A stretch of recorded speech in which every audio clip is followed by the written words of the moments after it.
আসসালামু আলাইকুম দর্শক, আগেই বলেছি গুলশান বারিধারা ডিপ্লোম্যাটিক জোন খুব গুরুত্বপূর্ণ স্পর্শকাতর এলাকা হিসাবে এটি ধরা হয়। এটা মোটামুটি বলা যায় রেড জোন।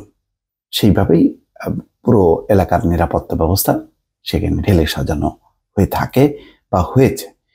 তারই মধ্যে পুলিশের হাতে পুলিশ খুন, এই ঘটনা বেশ তোলপাড় করেছে। কেন এই ঘটনা? অন্য কোনো কারণ আছে কিনা, কোনো দুর্বলতা আছে কিনা, যিনি এই ঘটনা ঘটিয়েছেন বলা হচ্ছে মানসিকভাবে সে অসুস্থ, পাবনা মানসিক হাসপাতালে ভর্তি ছিলেন, লম্বা সময় ধরে ডিউটি, অবসাদে ভুগতেন। সব মিলে মানসিক অবস্থা ভালো ছিল না বলেই এই কথা কাটাকাটির জেরে সেই কনস্টেবল কাউসার আলী একেবারে কাছ থেকে মনিরুল হককে গুলি করেন। শুধু তাই না, একটা ম্যাগাজিনের 32টা গুলি শেষ হওয়ার পর আরো একটা ম্যাগাজিনও দিয়ে সে গুলি করছিল। যাক, এক পর্যায়ে সে থেমে যায়, কিন্তু ততক্ষণে গুলিতে গুলিতে ঝাঁঝরা হয়ে যায় মনিরুলের দেহ। কি কারণ? তদন্ত সংশ্লিষ্ট কর্মকর্তারা বলছেন যে কাউসার ও মনিরুল একসঙ্গে ফিলিস্তিন দূতাবাসে নিরাপত্তার দায়িত্ব পালন করছিলেন। বাইরে দাঁড়িয়ে কে কতক্ষণ দায়িত্ব পালন করবেন তা নিয়ে দুজনের মধ্যে কথা কাটাকাটি হয়। এর জেরে মনিরুলকে এলোপাতাড়ি গুলি করেন কাউসার।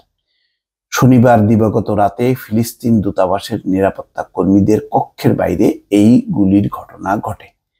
এ ঘটনায় পথচারী জাপান দূতাবাসের এক গাড়ি চালক গুলিবিদ্ধ হয়েছেন। তিনি গুলশানের একটি বেসরকারি হাসপাতালে চিকিৎসাধীন।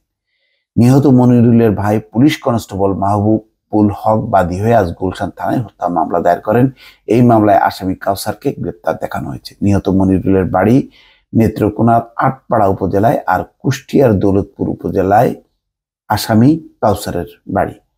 তদন্ত সংশ্লিষ্ট কর্মকর্তারা বলছেন যে মনিরুল ও কাউসার ফিলিস্তিন দূতাবাসের কাউন্টারে দায়িত্ব পালন করছিলেন। নিয়ম অনুযায়ী একজন ছিলেন কক্ষের ভিতরে, আরেকজন বাইরে। কাউসার চাকরিতে মনিরুলের চেয়ে জ্যেষ্ঠ ছিলেন। তিনি চাইতেন মনিরুল তাকে সম্মান করুক, কিছুটা বেশি সময় বাইরে দাঁড়িয়ে দায়িত্ব পালন করুক, কিন্তু মনিরুল সেই কথা শুনতেন না। এতেই ক্ষিপ্ত হয়ে মনিরুলকে গুলি করেন কাউসার। মনিরুলকে গুলির ঘটনার দৃশ্য ধরা পড়েছে ওই এলাকার একাধিক সিসি ক্যামেরার ফুটেজে। এতে দেখা যায় দূতাবাসের ফুটপাতের রাস্তায় দাঁড়িয়ে দায়িত্ব পালন করছেন মনিরুল। সেখানে একটি কক্ষ থেকে অস্ত্র হাতে বেরিয়ে মনিরুলকে খুব কাছ থেকে গুলি করেন কাউসার। এক পর্যায়ে রাস্তায় পড়ে যান মনিরুল, তখন আরো কাছে এসে এলোপাতাড়ি গুলি করতে থাকেন। এর কিছুক্ষণ পর রাস্তায় পড়ে থাকা মনিরুলের অস্ত্র হাতে তুলে নিয়ে কক্ষের দিকে ফিরে যান কাউসার। তদন্ত সংশ্লিষ্ট বলছে কাউসারের সঙ্গে থাকা অস্ত্রটি গুলি ভর্তি ছিল। শুরু থেকেই তিনি অস্ত্রটির ট্রিগার ধরেছিলেন। এতে অনেকগুলো গুলি লাগে মনিরুলের বাঁ চোখ সহ শরীরের বিভিন্ন অংশে। কাউসারের কাছ থেকে 20 রাউন্ড গুলি উদ্ধার করা হয়েছে। ঢাকা মহানগর পুলিশের গুলশান বিভাগের উপকমিশনার রিফাত রহমান শামীম বলছেন, কাউসারকে জিজ্ঞাসাবাদের জন্য আদালত 7 দিনের রিমান্ড মঞ্জুর করেছেন। মনিরুলের মরদেহ এখন শহীদ সোহরাওয়ার্দী মেডিকেল কলেজ মর্গে রয়েছেন। একজন ম্যাজিস্ট্রেটের উপস্থিতিতে মরদেহের সুরত হাল প্রতিবেদন করা হবে। তারপর ময়নাতদন্ত করে লাশ পরিবারের কাছে হস্তান্তর করা হবে। মামলার বাদী মাহবুবুল হক জানান, গুলি করে আমার ছোট ভাইকে হত্যা করা হয়েছে। আমি আইনগতভাবে দায়ী ব্যক্তির শাস্তি চাই।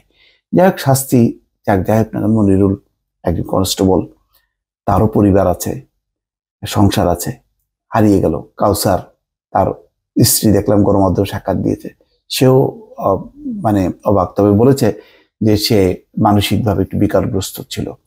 সব মিলিয়ে এমন একটি জায়গায় এই ঘটনাটি ঘটেছে, খুবই মানে অনেক রকম প্রশ্ন আসে যে মানসিকভাবে অসুস্থ, অবসাদগ্রস্ত এই ধরনের ব্যক্তিদেরকে এবং পুলিশের যে নিয়ম শৃঙ্খলা, যারা খুব ভালো চৌকস, সাধারণত তাদেরকেই এরকম গুরুত্বপূর্ণ জায়গায় ডিউটি দেওয়া হয়।